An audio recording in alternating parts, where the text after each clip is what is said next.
Hello friends, welcome back to another video on Redtech Bharat. Radiology की questions की इस series के अंदर आज हम देखने वाले हैं कुछ और क्वेश्चंस और उनके कुछ आंसर्स के बारे में जो रेडियोलॉजी के अंदर बहुत ही इंपॉर्टेंट होते हैं, जो हमें ध्यान होना भी बहुत ज़रूरी होता है। तो देखते रहिए वीडियो को एंड तक, और हाँ, अपने दोस्तों के साथ और रेडियोलॉजी ग्रुप के अंदर ये वीडियो को शेयर करना ना भूलें। ओके, तो आज के इस क्वेश्चंस बैंक के अंदर हम सबसे फर्स्ट जो क्वेश्चंस की बात कर रहे हैं वो हैं कि एक्सरे ट्यूब से स्कैटर रेडिएशन को एक्सरे किरणों के लीकेज को कम करने के लिए एक्सरे ट्यूब के चारों ओर जो क्या चारों ओर बनाई जाती है। मतलब ये पूछना चाह रहे हैं कि जो एक्सरे ट्यूब जो हैं, एक्सरे ट्यूब जो हैं उसके में क्या होता है, जो भी स्कैटर रेडिएशन वगैरह हैं और एक्स किरणों के लीकेज को कम करने के लिए इसके एक्सरे ट्यूब के चारों ओर एक जो प्रोटेक्टिव लेयर बनाई जाती है वो क्या है। ओके, तो प्रोटेक्टिव जो अपन उसको हाउसिंग कहते हैं, जो प्रोटेक्टिव हाउसिंग कहलाती है, तो इस प्रोटेक्टिंग हाउसिंग को बनाया जाता है। तो चारों तरफ की अगर बात करते हैं कि चारों तरफ किसकी लेयर बनाई जाती है, तो चारों तरफ बनाई जाती है protecting housing.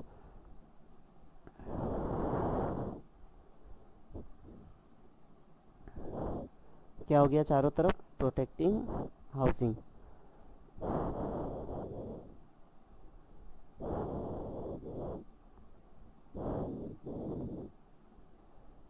Okay, protecting housing. अब जब हम बात करते हैं कि ये प्रोटेक्टिंग हाउसिंग है, इसका क्या रोल है और इसको क्यों बनाया जाता है, तो प्रोटेक्टिंग हाउसिंग का जो मेन रोल क्या होता है, इसका मेन जो फंक्शंस होता है प्रोटेक्टिंग हाउसिंग का, जब भी हम इसके मेन फंक्शंस की बात करते हैं कि प्रोटेक्टिंग हाउसिंग को क्यों बनाया जाता है और क्यों, जैसा कि हम जानते हैं कि इसके अंदर क्या होता है कि जो प्रोटेक्टिंग हाउसिंग होती है उसके अंदर की तरफ क्या होती है, वैक्यूम ट्यूब होती है जो ग्लास की बनी होती है, जिसके अंदर एनोड, कैथोड और फॉक्सिंग कप वगैरह इसके अंदर होते हैं। तो इसके बाहर की तरफ जो है ये एक लेयर बनाई जाती है, ओके, जो एक मटेरियल की होती है। अभी नेक्स्ट क्वेश्चंस के अंदर हम बात करेंगे इस मटेरियल के बारे में। तो अभी हम देखते हैं कि इसको बनाने का रीज़न क्या है। ओके, तो जो ये प्रोटेक्टिंग हाउसिंग है, इसको हम फर्स्ट बात तो क्या कह रहे हैं, ये प्रोटेक्टिंग हाउसिंग है। प्रोटेक्टिंग हाउसिंग मतलब किसके लिए, अपने को भी प्रोटेक्ट करेगी और एक्सरे ट्यूब जो ग्लास की बनी हुई है उसको भी प्रोटेक्टिव करेगी। तो इसके मेन फंक्शंस की जब हम बात करते हैं तो इसका मेन फंक्शंस क्या है, तो फर्स्ट हम बात करते हैं रेडिएशन प्रोटेक्शन। ओके, सबसे फर्स्ट जो हम बात कर रहे हैं वो है रेडिएशन प्रोटेक्शन। तो ये जो प्रोटेक्शन, जो ये प्रोटेक्टिव लेयर बनाई गई है, प्रोटेक्टिव हाउसिंग है, ये फर्स्ट वर्क क्या करती है, रेडिएशन प्रोटेक्शन का। ओके, रेडिएशन प्रोटेक्शन का कैसे कर रही है, जो इसके अंदर से स्कैटर रेडिएशन और जो भी एक्सरे किरणों का लीकेज हो रहा है उसको ये प्रोटेक्ट करके रखती है। बेसिकली ये क्या होता है कि लेड और स्टील्स की जो आवरण होता है उससे बनाई जाती है। तो ये लेड वगैरह क्या करता है, रेडिएशन को बाहर की तरफ आने से या उसका जो लीकेज हो रहा है उसको कम करता है, उसको अंदर से आने वाले स्कैटर रेडिएशन को एब्जॉर्ब कर लेता है। तो फर्स्ट ये इसका मेन रोल क्या होता है, रेडिएशन प्रोटेक्शन का। सेकेंड जब हम बात करते हैं इसका क्या होता है, electrical protection. Okay, electrical protection. अब देखिए इलेक्ट्रिकल प्रोटेक्शन कैसे कि जब ये एक्सरे ट्यूब वर्क करती है तो इसके अंदर हमने पिछले वीडियो के अंदर देखा था कि इसके अंदर कुछ क्या होते हैं, केबल सॉकेट्स वगैरह होते थे कैथोड और एनोड के लिए। तो इन केबल सॉकेट्स में क्या होता था कि जो इलेक्ट्रिक सप्लाई चलती थी, तो अगर ये प्रोटेक्टिंग हाउसिंग नहीं हो गया था, ये इलेक्ट्रिकल जो हो गया तो हम उसके डायरेक्टली कांटेक्ट में आएंगे तो हमें ये शॉक वगैरह दे सकते हैं, तो इसलिए इलेक्ट्रिकल प्रोटेक्शन हो गया। ओके, थर्ड जो मेन वर्क की इसके बात करते हैं, thermal protection. Okay, thermal basically हम जानते हैं हीट, यानी कि थर्मल प्रोटेक्शन। बेसिकली हम जानते हैं कि जब एक्सरे से जब एक्सपोज किया जाता है या जब एक्सरे का प्रोडक्शन होता है तब क्या होता है, 99% हीट होती है और 1% एक्सरे होते हैं। तो यानी कि हीट का अमाउंट इतना ज़्यादा होता है, उस हीट को बचाने के लिए इसके ऊपर प्रोटेक्टिव लेयर की जाती है। ओके, और नेक्स्ट अगर एक मेन और वर्क की बात करें तो फिजिकल प्रोटेक्शन। ओके, ये क्या करता है, फिजिकल प्रोटेक्शन। जैसा कि अभी हमने बताया कि जो ग्लास का एनवलप बन रखा है, अगर इसके ऊपर किसी भी प्रकार की मेटेलिक की कोटिंग वगैरह नहीं होगी तो ये क्या हो सकती है, डैमेज वगैरह हो सकती है फिजिकल कांटेक्ट में आने से, या किसी भी प्रकार से ये क्या हो सकती है, डिस्ट्रॉय हो सकती है, या फिर कांच की ग्लास जो है उसका वैक्यूम भी लॉस हो सकता है, प्लस ये टूट सकती है। ओके, तो फिजिकल प्रोटेक्शन इसके लिए। तो इसके सबसे फर्स्ट हमने मेन जो वर्क की हमने बात कर ली है, फर्स्ट हो गया रेडिएशन प्रोटेक्शन, सेकंड हो गया इलेक्ट्रिकल प्रोटेक्शन, थर्ड हो गया थर्मल प्रोटेक्शन एंड फोर्थ हो गया physical protection. Okay, next question में हम बात करते हैं कि एक्सरे ट्यूब का प्रोटेक्टिंग हाउसिंग किस धातु का बना होता है। ओके, क्या बताया गया? अभी हमने प्रोटेक्टिंग हाउसिंग की बात कर ली थी, प्रोटेक्टिंग हाउसिंग है क्या। ओके अभी नेक्स्ट हम बात कर रहे हैं कि प्रोटेक्टिंग हाउसिंग, अब पूछ रहे हैं कि जो ये प्रोटेक्टिंग हाउसिंग आप बना रहे हो ये कौन से धातु की या किस मेटल की बनी हुई है। तो ये क्या होता है कि steel caging, okay steel caging, okay steel caging, और ये किसके साथ होता है? लेड के साथ। ओके लेड की लाइंस जो होती हैं उनके साथ ये क्या किया जाता है, इसको प्रोटेक्टिंग कोटिंग से बनाया जाता है। स्टील का जिसमें आवरण होता है और लेड की कुछ स्ट्रिप्स होती है जिससे क्या किया जाता है, एक प्रोटेक्टिव लेयर बनाई जाती है। ओके ये प्रोटेक्टिव लेयर क्या होती है, उसके एक्से ट्यूब पर माउंटेन होती है। तो किस धातु की बनी होती है? स्टील केजिंग, यानी स्टील का आवरण होता है जो कि लेड स्ट्रिप से के साथ होती है। ओके ये हो गया। नेक्स्ट हम क्वेश्चंस की बात करते हैं। ट्यूब फेलियर का सर्वाधिक कॉमन कारण। ट्यूब फेलियर क्या होता है कि एक्से ट्यूब कई बार वर्क करते करते बीच में ही वो एक्सरेज का प्रोडक्शन करना बंद कर देती है, तो ट्यूब फेलियर उसको कहते हैं, यानी ट्यूब का फेल हो जाना। ओके ट्यूब का फेल हो जाना। अब ट्यूब का फेल हो जाना मतलब क्या होगा कि उस ट्यूब से, एक्सरे ट्यूब से क्या नहीं, एक्सरे का प्रोडक्शन नहीं हो रहा है, एक्सरे प्रोडक्शन नहीं हो रहा है। अब एक्सरे प्रोडक्शन नहीं हो रहा है, इसके क्या क्या कॉमन कारण हो सकते हैं, यानी कि ट्यूब फेलियर के क्या क्या कारण हो सकते हैं। तो जो इसके मेन जो बात हम करते हैं कि इसके क्या क्या फेलियर के कारण हो सकते हैं, तो फर्स्ट जो एक अपन बात करते हैं tungsten vaporisation. Okay tungsten vaporisation. Okay तो जैसा कि हमने देखा था कि जो उसके अंदर कैथोड और एनोड जो मटेरियल यूज लिए जाते हैं वो हाई मेल्टिंग पॉइंट वाले और जो लो वेपोरेशन वाले पॉइंट वाले होते हैं। तो अब देखिए कई बार क्या होता है कि एक्से ट्यूब ज़्यादा हीट वगैरह होने के कारण उसके अंदर के जो कैनोड और एनोड और कैथोड जो होते हैं वो क्या होते हैं, ज़्यादा हीट हो जाते हैं, तो उसके अंदर का टंगस्टन क्या होने लगता है, वेपोराइज होने लगता है, जिसके कारण एक्सरे ट्यूब वर्क करना बंद कर देती है। फर्स्ट जो ये हो गया मेन। और जब हम बात करते हैं सेकंड की, ओके तो सेकंड में क्या होता है, excessive exposure. Excessive exposure, excessive exposure हो गया है ना। एक्सेसिव मतलब बहुत ज़्यादा अमाउंट के अंदर अगर अपन एक्सरे का एक्सपोजर दे रहे हैं, जिसके कारण क्या होगा, एक्सरे ट्यूब जो है ज़्यादा हीट होगी, और ज़्यादा हीट होने के कारण ये एक्सरे ट्यूब क्या हो सकती है, फेल हो सकती है। और जो थर्ड हम मेन रीजन की बात करते हैं, तो थर्ड मेन रीजन हम क्या कह सकते हैं, long exposure time. Long exposure time. Okay exposure time अगर लॉन्ग हो गया तो भी ये क्या, एक्सपोजर टाइम अगर लॉन्ग होगा मतलब रेडिएशन यानी कि जो भी उसका अमाउंट ज़्यादा होगा, जो भी इलेक्ट्रिकल जो उसकी हीट वगैरह जा रही है, तो एक्सपोजर टाइम अपन ज़्यादा लगाएंगे तो जितनी ज़्यादा एक्सरेज का प्रोडक्शन होगा उतनी ज़्यादा ही वो क्या होगी, एक्सरे ट्यूब हीट होगी और फेलियर के रीजन हो सकते हैं। ओके तो ये सारे जो रीजन थे ये हमने किसके रीजन देख लिए हैं, ट्यूब फेल होने के रीजन। ओके तो मेन कौन कौन से रीजन हो गए ट्यूब फेलियर के, कि tungsten vaporisation, okay excessive exposure यानी एक्सपोजर बहुत ज़्यादा होना, या फिर long exposure time, exposure time को क्या रखना, लॉन्ग रखना। ओके तो ये हमने थर्ड तीनों पॉइंट की बात कर ली है। नेक्स्ट हम बढ़ते हैं नेक्स्ट क्वेश्चन की तरफ के। डायग्नोस्टिक एक्सरे ट्यूब में टारगेट एंगल होता है। ओके बेसिकली क्या होता है कि जो भी हम एक्सरे ट्यूब वगैरह जो होती है उसके अंदर एनोड को क्या किया जाता है, थोड़ा सा टिल्ट किया जाता है। ये बेसिकली कुछ प्रिंसिपल्स होते हैं जिसके कारण इनको क्या किया जाता है, टिल्ट वगैरह रखा जाता है, थोड़ा सा उस जो टारगेट मटीरियल होता है उसको टिल्ट रखा जाता है। ओके और ये हो गया हमारा कैथोड, ये हो गया एनोड टारगेट। ओके और ये हो गया कैथोड। ओके तो क्या होता है कि इसमें टारगेट एंगल रखा जाता है, टारगेट को एक एंगल पर रखा जाता है। ओके तो इस टारगेट को एंगल पर रखा गया है। तो अब ये इसमें पूछ रहे हैं कि टारगेट एंगल कितना होता है, यानी कितने डिग्री का उसके अंदर टारगेट एंगल होता है। जनरली जब हम देखते हैं तो टारगेट एंगल कितने का होता है, 5 डिग्री से लेके 20 डिग्री तक इसके अंदर एनोड के अंदर जो एंगल्स पाए जाते हैं पूरी एक्सरे ट्यूब्स के अंदर। अब जब हम बात करते हैं कि जो स्मॉल एनोड एंगल्स वगैरह होते हैं, या फिर जब हम बात करते हैं जो मॉडर्न जो होती है एक्सरे ट्यूब, सबसे पहले हम बात करते हैं मॉडर्न एक्सरे ट्यूब की।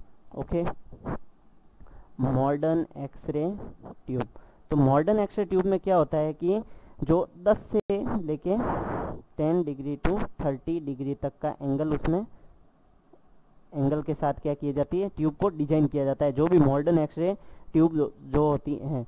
ओके, और जब हम बात करते हैं कि ये मॉडर्न एक्सरे ट्यूब के अंदर इतने डिग्री का यूज़ लिया जाता है, अब देखिए कि कब हमें कम एनोड एंगल की ज़रूरत पड़ती है और कब हमें ज़्यादा एंगल की ज़रूरत पड़ती है। ओके, तो स्मॉल एनोड एंगल की जब हम बात करते हैं, okay, small anode angle small anode angle की कब ज़रूरत होती है कि जब हमें किसी भी प्रकार का जो फील्ड जो है, ओके, उसकी स्मॉल फील्ड है, स्मॉल फील्ड ऑफ व्यू की रेडियोग्राफी के लिए हम क्या करते हैं, स्मॉल एनोड एंगल को यूज़ लेते हैं। जैसा कि कौन कौन सी रेडियोग्राफी हो गई, साइने एंजियोग्राफी हो गई, ओके, साइने एंजियोग्राफी कह दो, neuro angiography, okay, neuro angiography, इनमें क्या होता है कि स्मॉल एनोड एंगल चाहिए होता है। और जब हम बात करते हैं जो जनरल रेडियोग्राफी जो हम डेली वर्किंग के अंदर यूज़ लेते हैं, उसके अंदर एनोड एंगल जो है लार्ज एनोड एंगल को यूज़ लिया जाता है। इसीलिए हम बात करते हैं कि मॉडर्न जो एक्सरे ट्यूब होती है उसके अंदर 10 to 30 डिग्रीज का एनोड एंगल के साथ उस ट्यूब को डिजाइन किया जाता है। ओके, नेक्स्ट क्वेश्चन की बात करते हैं कि रेक्टिफायर का क्या वर्क होता है। रेक्टिफायर का वर्क देखिए, रेक्टिफायर जो है, ओके, रेक्टिफायर का क्या वर्क होता है, जो हमारे जो करंट की सप्लाई होती है, बिजली की सप्लाई होती है, अल्टरनेटिव करंट एंड कौन सा डायरेक्ट करंट। ओके, तो ये क्या करता है, रेक्टिफायर जो है वो क्या करता है कि जो भी अल्टरनेटिव करंट होता है उसको बदलता है डायरेक्ट करंट के अंदर। ओके, अब देखिए क्या होता है कि अल्टरनेटिव करंट एक ऐसा करंट है कि ये क्या होता है कि बार बार इसमें चेंजेज आते रहते हैं, वेरिएशन आती रहती है। तो इस प्रकार के जो करंट होते हैं वो डायरेक्टली यूज़ नहीं लिए जा सकते। और जो हमारे घरेलू बिजली वगैरह में जो यूज़ लिया जाता है, डायरेक्ट करंट लिया जाता है। डायरेक्ट करंट क्या होता है कि एक हमेशा कंटिन्यूसली फ्रिक्वेंसी के अंदर रहता है, ये कभी भी चेंजेस नहीं होता है। जो कि अल्टरनेटिव करंट के अंदर बार बार चेंजेस आते रहते हैं, कभी बैकवर्ड चेंजेस, कभी रिवर्स चेंजेस। तो जो भी डायरेक्ट करंट है उसमें ऐसा किसी भी प्रकार का कुछ नहीं होता। अगर अल्टरनेटिव करंट अगर डायरेक्ट अगर घरेलू सप्लाई या किसी मशीन्स के अंदर दिया जाएगा तो क्या होगा, वो मशीन खराब होने के चांस रहेंगे, क्योंकि कब इलेक्ट्रिसिटी बढ़ रही है उसके अंदर इलेक्ट्रिक करंट और कब इलेक्ट्रिक करंट कम हो रहा है। तो वही जो है डायरेक्ट करंट के अंदर क्या होता है कि ये एक समान मात्रा के अंदर चलती है। ओके, ये एक समान मात्रा में चलता रहेगा, तो उससे किसी भी प्रकार का डिस्ट्रॉय या किसी भी प्रकार की हानि की कोई गुंजाइश नहीं है। तो ये हमारे जो घरों में भी जो बिजली वगैरह को यूज़ लिया जाता है वो डायरेक्ट करंट को यूज़ लिया जाता है, न कि अल्टरनेटिव करंट को। ओके, तो ये बहुत बार क्वेश्चंस पूछा जाता है कि जो भी एक्सरे मशीन्स वगैरह जो हैं उसके अंदर किस प्रकार का जो है रेक्टिफायर वगैरह का यूज़ लिया जाता है। तो ओके, तो रेक्टिफायर का यूज़ सबसे फर्स्ट तो बात आती है कि रेक्टिफायर का यूज़ क्यों लिया जाता है, और रेक्टिफायर क्या करता है, एसी को डीसी के अंदर कन्वर्ट करता है।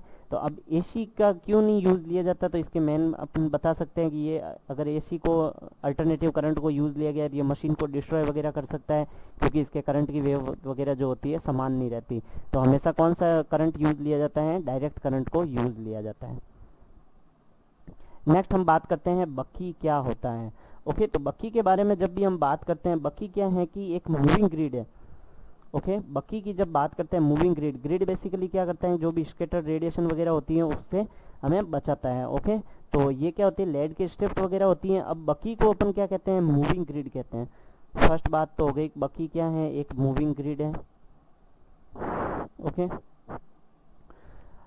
मूविंग ग्रिड है जिसका यूज़ अभी देख लें, जैसे बक्की है, जैसे ग्रिड का जो यूज़ किया जाता है, ग्रिड का यूज़ स्कैटर रेडिएशन से बचने के लिए, या फिर जो भी एनाटॉमिकल पार्ट वगैरह की उसकी रेडियोग्राफी में, ताकि ज़्यादा जो अनवांटेड एक्सपोजर हैं या लो एनर्जी के फोटॉन्स हैं उनको वो एब्जॉर्ब कर लेती हैं, और जो यूज़फुल जो एक्सरेज जो होती हैं उसको उसके द्वारा क्या करते हैं, रेडियोग्राफी करते हैं। तो बक्की को अपन कब कहते हैं कि जो मूविंग ग्रिड होती है, यानी कि वो ग्रिड जो मूव कर सकती है एक जगह से दूसरे जगह पर, यानी तो इसका प्रयोग कब किया जाता है कि जो भी लार्ज बॉडी पार्ट जो होते हैं, लार्ज बॉडी पार्ट की जब रेडियोग्राफी की जाती है, large body part radiography,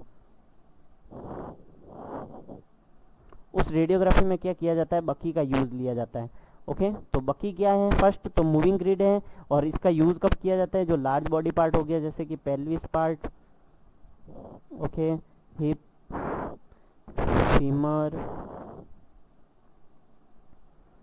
Thai, ये सारे जो भी पार्ट्स होते हैं उन सब पार्ट्स में क्या किया जाता है, मूविंग ग्रिड्स वगैरह का यूज़ लिया जाता है। ओके, नेक्स्ट हम बढ़ते हैं क्वेश्चंस की तरफ। ऑर्थोपेंटमोग्राफी क्या है? ऑर्थोपेंटमोग्राफ क्या है? ओके ओके, ऑर्थोपेंटमोग्राम क्या होता है कि ये एक डेंटल की रेडियोग्राफी होती है। डेंटल की रेडियोग्राफी मतलब जब बात आ रही है डेंटल की, तो डेंटल की रेडियोग्राफी मतलब क्या होगा, उसके अंदर जो भी है दांतों की और जबड़ों की रेडियोग्राफी। ओके, दांतों की रेडियोग्राफी अपन कह सकते हैं, यानी कि डेंटल रेडियोग्राफी।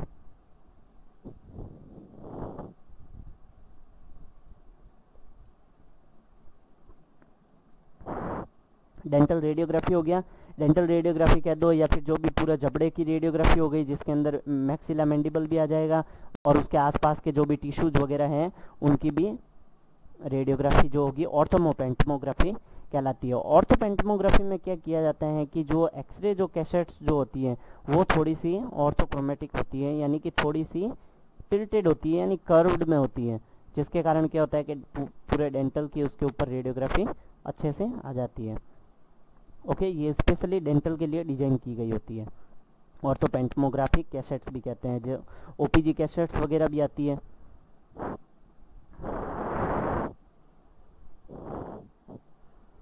क्या होता है? ओपीजी कैसेट्स, ओपीजी कैसेट्स आती हैं जो कि थोड़ी टिल्टेड वगैरह होती हैं और ये जनरली डेंटल रेडियोग्राफी में यूज ली जाती है। ओके, नेक्स्ट हम बढ़ते हैं एंजियोग्राम क्या है? एंजियोग्राफी भी क्या है? एक प्रोसीजर है एंजियोग्राम जो रेडियोलॉजी के अंदर किया जाता है। किसके लिए? Diagnostic radiography of blood vessels की। अब जो भी ब्लड वेसल्स हैं, जो भी आर्टरी हो गया, वेन्स हो गए, ये सारी जो हैं वो उसके साथ ये प्रोसीजर किया जाता है एक कॉन्ट्रास्ट मीडिया यूज लेके, कॉन्ट्रास्ट मीडिया के द्वारा। ये भाई साहब ग्रीन कहाँ से हो रहे हैं? कॉन्ट्रास्ट मीडिया के द्वारा जो है क्या कर रहे हैं अपन, आर्टरी और वेन्स, आर्टरी वेन्स है ना, बेसिकली हम कह सकते हैं कि जो भी ब्लड वेसल्स, ओके, दोनों को कंबाइंडली हम अपन कह देते हैं ब्लड वेसल्स।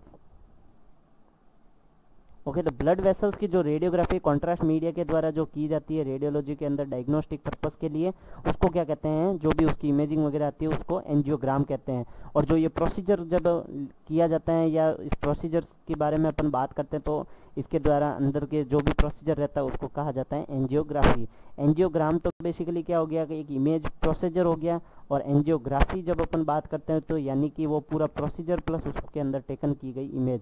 और एंजियोग्राम केवल उस फिल्म की बात होती है कि एंजियोग्राम के अंदर ये फिल्म ली गई, तो ये वाली जो है वो फिल्म किसकी है? एंजियोग्राम कहलाती है। ओके, और जब हम बात करते हैं एंजियोग्राफी की, यानी कि उस पूरे प्रोसीजर की बात होती है कि एंजियोग्राफी। ओके, तो एंजियोग्राफी प्रोसीजर में क्या होता है कि जो ब्लड वेसल्स की रेडियोग्राफी की जाती है। और एंजियोग्राम की जब बात आती है यानी कि एक इमेज है जो कॉन्ट्रास्ट मीडिया के द्वारा जो यूज लेके आर्टरीज की या वेन्स की इमेजिंग की गई है। तो ये होता है प्रोसीजर एंजियोग्राफी का। और नेक्स्ट हम बात करते हैं कोलेसिस्टोग्राम। ओके, कोलेसिस्टोग्राम यानी कि जो गॉल ब्लैडर की इमेज, गॉल ब्लैडर को बेसिकली हम ग्रीन से आज दिखा देते हैं। ओके, तो जो कोलेसिस्टोग्रामी, कोले वर्ड ज़्यादा जो जनरली जो मेडिकल में यूज लिया जाता है वो लिया जाता है गॉल ब्लैडर के लिए। ओके, गॉल ब्लैडर के लिए यूज लिया जाता है। ओके, तो कोलेसिस्टोग्राम, ओके, यानी कि जो गॉल ब्लैडर की जो इमेजिंग की जाती है रेडियोलॉजी के अंदर, या रेडियो डायग्नोस्टिक्स डिपार्टमेंट का कह सकते हैं, या फिर जो भी रेडियोग्राफी की जाती है किसके लिए? गॉल ब्लैडर के लिए, तो उसको अपन क्या कहते हैं? कोलेसिस्टोग्राम। यानी कि जो कोले, या कोले वर्ड अपन ने किस लिए ले लिया है? गॉल ब्लैडर के लिए। तो कोले की जो है इमेजिंग लेना क्या कहलाएगा? कोलेसिस्टोग्राम। ओके, नेक्स्ट बात करते हैं आईवीपी की। तो आईवीपी क्या है? तो आईवीपी एक क्या होता है कि इंट्रावीनसली पाइलोग्राम, इंट्रावीनस पाइलोग्राम, जिसके अंदर क्या किया जाता है? कॉन्ट्रास्ट मीडिया को इंट्रावीनसली दिया जाता है। ओके, कॉन्ट्रास्ट मीडिया जो है, कॉन्ट्रास्ट मीडिया इसमें क्या किया जाता है? इंट्रावीनसली। ओके, मतलब आईवी।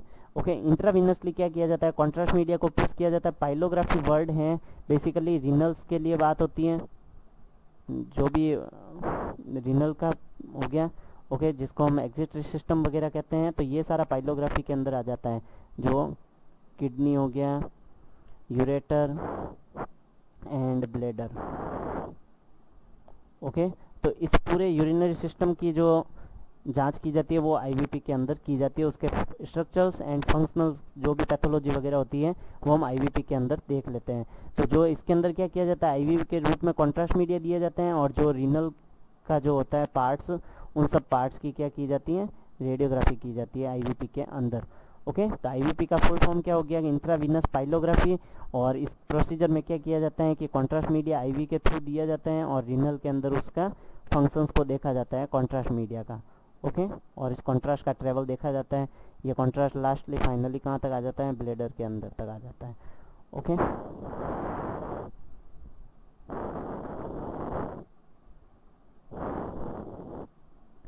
ओके, तो इसका हम इस आईवीपी के द्वारा क्या देख सकते हैं, इसका structural pathology, structure pathology and function इसका देख सकते हैं इसके अंदर। ओके, नेक्स्ट बढ़ते हैं हम क्वेश्चंस की तरफ। नेक्स्ट क्वेश्चन है उपकरण है ना, उपकरण जो health care workers X-ray exposures की मात्रा का मापन करता है। यानी कि ये यूं कहना चाह रहे हैं कि वो इक्विपमेंट जो क्या करता है, एक्सरे एक्सपोजर की क्वांटिटी को मापता है या उसको एक्सरे एक्सपोजर को मेजर करता है, किसके, हेल्थ केयर वर्कर, जो भी वर्क कर रहे हैं हेल्थ केयर वर्कर। यानी कि अगर हम बात करें रेडियोलॉजी डिपार्टमेंट की, ओके, रेडियोलॉजी डिपार्टमेंट की जब हम बात करते हैं तो उसमें हेल्थ केयर वर्कर के अंदर कौन कौन आ जाते हैं, जो डिपार्टमेंट के एचओडी हो गए, ओके, डिपार्टमेंट के एचओडी हो गए, इंचार्ज हो गए, in charge radiation technologist,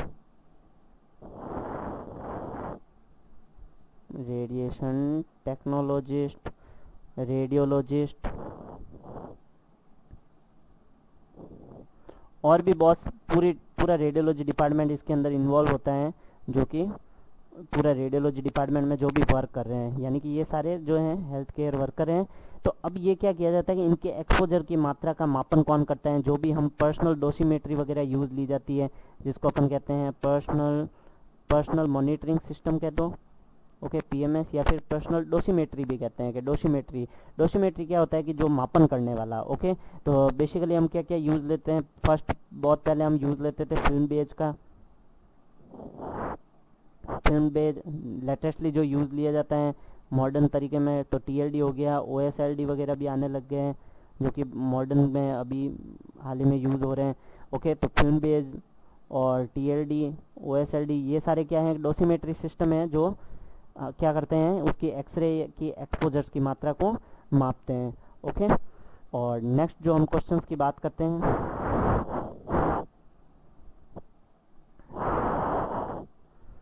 okay, x ray film पर बनी अदृश्य, ओके, अदृश्य इमेज क्या कहलाती है। क्वेश्चंस क्या है कि एक्सरे फिल्म पर बनी अदृश्य इमेज। अब देखिए ये बात कर रहे हैं डार्क रूम की।